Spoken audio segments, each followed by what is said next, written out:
Do you agree that populations of organisms exhibit trait variation? Yes.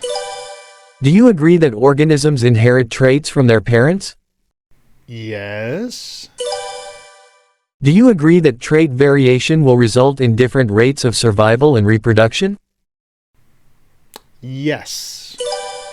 Do you agree that over time, as a consequence of 1, 2, and 3, successful traits will become more common, or even ubiquitous within a population? Sometimes yes, and sometimes no. Please consider your premise on a cellular level.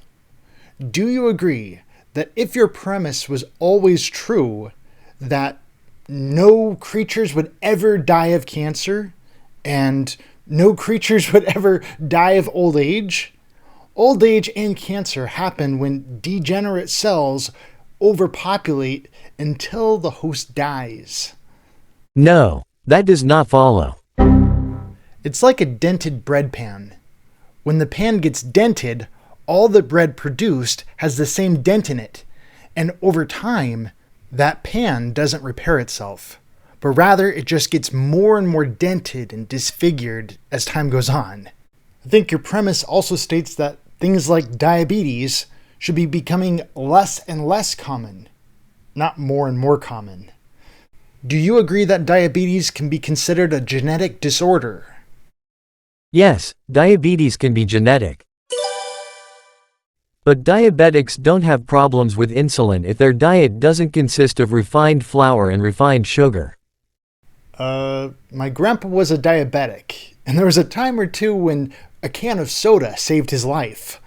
Do you agree that diabetes is not just a concern about too much sugar, but also not enough sugar? If a diabetic has too low of blood sugar, they can die? TwirlySocrates has chosen not to answer. Do you agree that the genetic disorder of diabetes is becoming more and more common, not less and less common? Again, TwirlySocrates has chosen not to answer. Okay, I guess it looks like this is game over. Thank you for playing. Game over. This message has been brought to you by the Flat Earth Institute of Science, with a shout out to our Flat Earth friends at jdecals.com. If you'd like to participate and come study with us, follow the link in the description. Enrollment's free.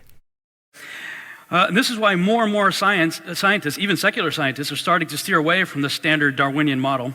It's so full of holes and assumptions. In fact, when Francis Crick and James Watson discovered DNA, they immediately knew this could not have evolved by random chance mutation. So what is their solution? Aliens! Aliens must have done it, right? The late Nobel Prize winner, Professor Francis Crick, along with British chemist Leslie Oriel, proposed the theory of directed panspermia in 1973. A co-discoverer of the double helical structure of DNA molecule, Crick found it impossible that the complexity of DNA could have evolved naturally. So good thing Giorgio wasn't around back then, right?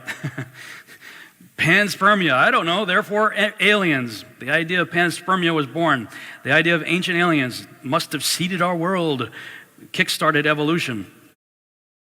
To be an atheist, I would have to believe. Nothing produced everything, non-life produced life, randomness produced precision, and chaos produced order. I simply do not have that much faith.